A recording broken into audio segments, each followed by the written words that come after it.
Hej, det er Jord Familiekritisk Netværk.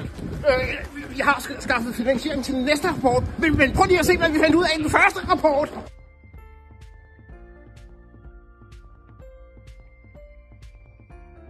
DR glemmer nogle gange at nævne, hvem der faktisk er ansvarlige for de hændelser, som de rapporterer om.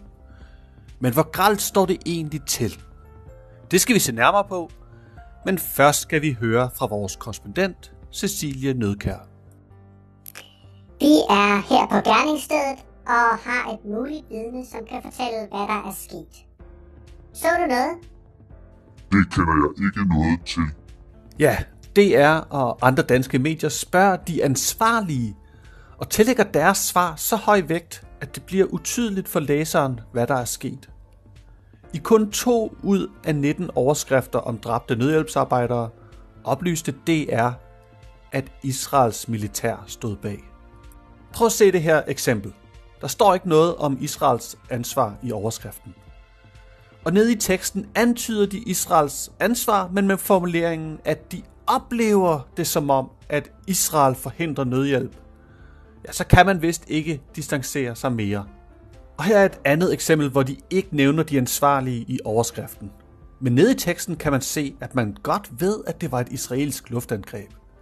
Og som vi har set før, så bruger de det passive meldes dræbt, som om man ikke er helt sikker. Men i teksten fremgår det, at ligene er identificeret. Så det betyder, at de er blevet dræbt, og ikke kun meldes dræbt.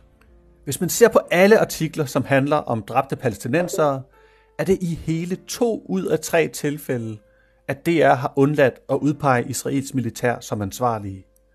I halvdelen af tilfældene nævnte de ikke engang ofrenes identitet. Det er bemærkelsesværdigt, så ofte DR ikke nævner i overskrifterne, hvem de ansvarlige er. DR opjusterede faktisk gradvist, hvor ofte de huskede at nævne de ansvarlige, måske efter kritik. Men det tog et halvt år med mere end 100 dræbte nødhjælpsarbejdere, før de nævnte de ansvarlige i en overskrift.